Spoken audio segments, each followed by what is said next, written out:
Hope y'all had a great weekend. Ours was busy, but thank God we had something to do. Whew. That coffee's good, y'all. I ain't even gonna lie. I wonder if Matt pulled a 4-scoop morning on me. Maybe. Anyway, I'll ask him afterwards. Whew. All right. So let's get through the announcements, shall we? If you would like to join our Facebook family right there, we would love to have you. One Life at a Time Ministries on Facebook. Okay, that's where we text stuff out and funny pictures and sermons and just we share life. We let each other know what's going on. See some pictures of my God baby, all kinds of stuff, and it's a place to get to know one another. Okay, so please take advantage of that. That's how we become a family. That's how we get to know each other. Okay, so do that. Become a family. That's always good. Like and share. Ring the bell. Do all the things. Okay. Subscribe, follow. I don't know all the jargon, but there it is. Do that. Do that. And last but not least, if you say, hey, I like what y'all are doing, I can get behind that. I want to further this ministry. onelifeatatime.churchcenter.com/giving. There you go. Okay. It helps us to do the work that we do.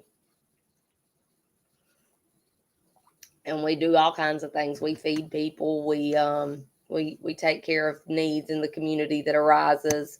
We keep the church open, electric and all that. It's not free. The county does not donate that to us. The internet service is not donated to us. We do all that. So to get the word out, and we do it gladly. So if you want to support this happening, if you want to say, hey, I can get behind that, that's how you do that. Okay. So you can go back and see the video. I think Matt's going to try to get the slide that we use at the church service on here at some point. So that'll be an easier thing for you guys to see. Whew, we are moving on. It's hard to believe we're already on the 19th. Christmas is this coming weekend. Whew, I hope y'all are ready. Good morning, Joe. I hope y'all got all your presents wrapped. I hope y'all are enjoying this time with your family. I hope y'all are remembering Christ at the center of it all in everything that you do, because that's the real thing right there. Just keeping him at the center of it all. Remembering him as you decorate your tree. Remembering him as you give those gifts. Remembering him as you spend time with family. Okay, celebrate him in all of this. That's my recommendation. Take time to read the birth of Christ in the Gospel of Luke this year. Take time with your family. There's a lot of good Christmas traditions. I know people have read, say their tradition is to read 'Twas the Night Before Christmas, or is to read A Christmas Carol. Or let me tell you something. On Christmas, before we open the presents, we sit down and we read the gospel account of Luke. We read that account of the birth of Christ. That's what we read. Hey, you know what? What better thing to do? That helps us remember. Good morning, Andy. That helps us remember. So remember what it's all about this Christmas season, okay? All right. So we read about Esther yesterday and God using her in a big way. Now we're going to read about Daniel.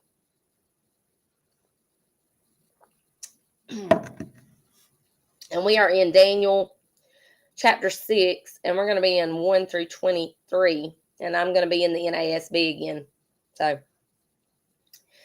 it seemed good to Darius to appoint 120 satraps over the kingdom, that they would be in charge of the whole kingdom. King James says princes. Okay, so he had 120 rulers.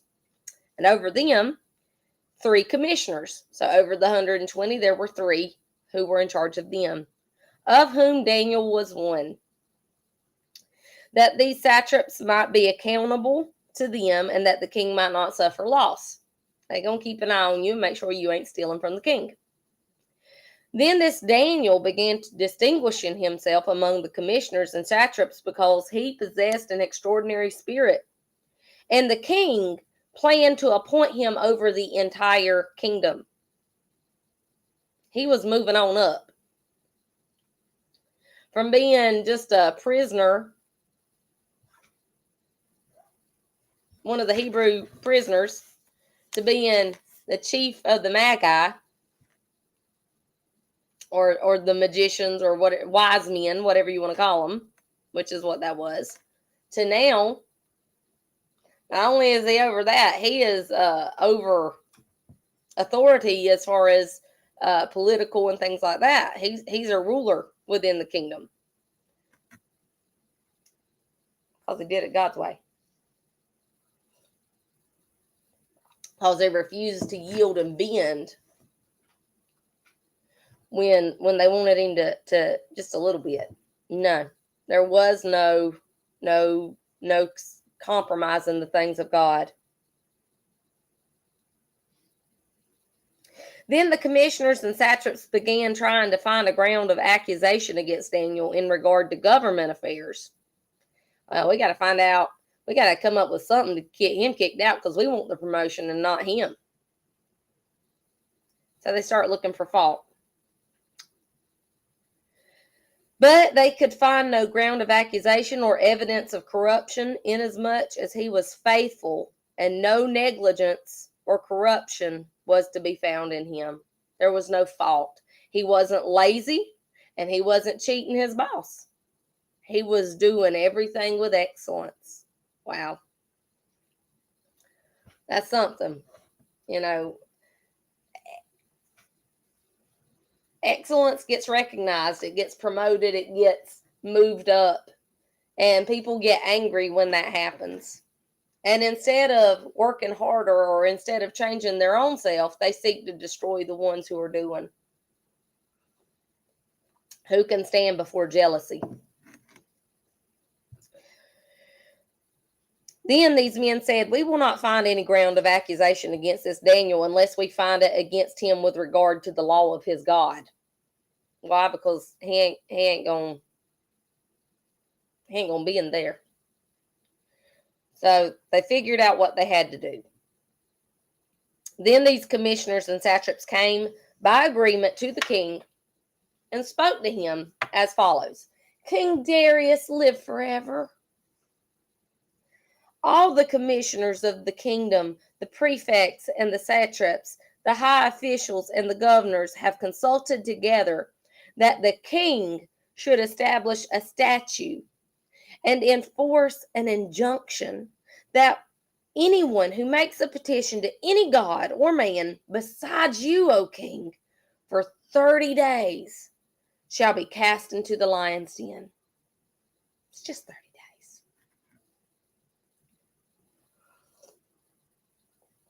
Now, O king, establish the injunction and sign the document so that it may not be changed according to the law of the Medes and Persians, which may not be revoked. The law was above the king. Once it was written into the law, once he wrote it down and he sealed it with his seal or signature, whatever, the king couldn't even go against it. He couldn't change it. That's why I think, we can learn so much, because God says that he elevates his word above his name. Same thing. He's written this word. This is his law. This is how he wants you to do things, and he's not going to change it. It's not going to change. He's not going to change. Good morning, Ashley. Therefore, King Darius signed the document, that is the injunction. Now, when when Daniel knew that the document was signed, he entered his house. Now, in his roof chamber, he had windows open toward Jerusalem, and he continued kneeling on his knees 3 times a day, praying and giving thanks to his God, as he had been doing previously. That ain't going to change nothing. I'm going to do what's right. Even if you make it where I'm going to be punished for doing what's right, I'm still going to do what's right. How many people would yield? How many people would compromise? Not Daniel. I'm not going to yield. I'm not going to compromise the things of my God. I'm not going to take a sabbatical for 30 days. That's tempting. Oh, we don't want you to quit altogether. Daniel, just take a break for a month. You just take some time off from that. You can stop for a month, and surely God will understand. It's not forever. It's just for this month. No, it's not. He wouldn't compromise.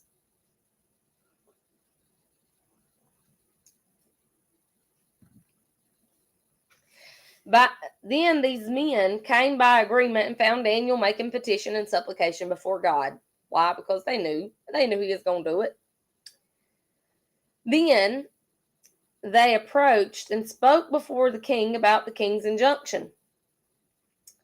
Did you not sign an injunction that any man who makes a petition to any god or man beside you, O king, for 30 days is to be cast into the lion's den? The king replied, the statement is true according to the law of the Medes and Persians, which may not be revoked. Morning, Mama. Then they answered and spoke before the king. Daniel, who is one of the exiles from Judah, pays no attention to you, O king, or to the injunction which you signed, but keeps making his petition 3 times a day. Who can stand before jealousy, y'all? Jealousy makes you do some crazy mess. They were willing to kill somebody just to get a job promotion. Because they wanted the position that he had. They were willing to kill him. Then, as soon as the king heard the statement, he was deeply distressed and set his mind on delivering Daniel. How can I undo this thing? How can I say, oh, this is wrong? This is wrong. I've been used. I imagine is how Darius felt at that moment. And even until sunset, he kept exerting himself to rescue him. Then these men came by agreement to the king and said to the king, recognize, O king, that it is a law of the Medes and Persians that no injunction or statute which the king establishes may be changed. Then the king gave orders, and Daniel was brought in and cast into the lion's den. The king spoke and said to Daniel, your God, whom you constantly serve, will himself deliver you. A stone was brought and laid over the mouth of the den, and the king sealed it with his own signet ring, and with the signet rings of his nobles, so that nothing would be changed in regard to Daniel. Then the king went off to his palace and spent the night fasting, and no entertainment was brought before him, and his sleep fled from him. His sleep was taken for the concern he had for Daniel. When he had come near the den to Daniel, when the king arose at dawn at the break of day and went in haste to the lion's den. When he had come near the den to Daniel, he cried out with a troubled voice. The king spoke and said to Daniel, Daniel, servant of the living God, has your God, whom you constantly serve, been able to deliver you from the lions? Is he able? But notice that he constantly serves. He doesn't let up. He doesn't back down. Hold on. Sorry.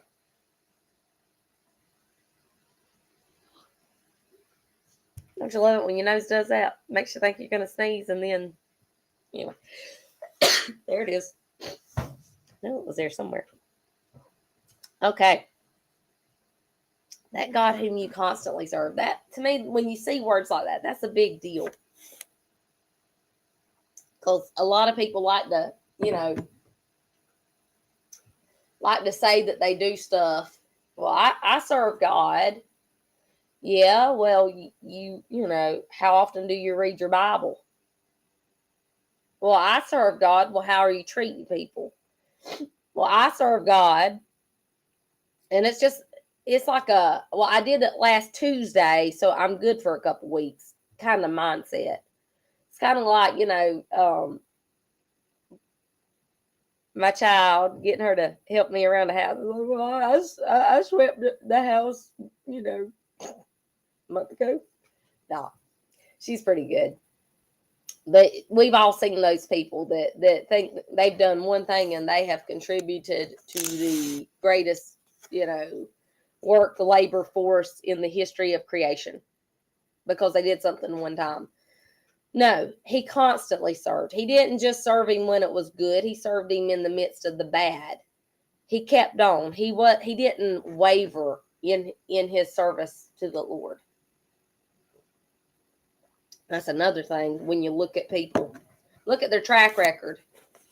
Mark those who don't waver.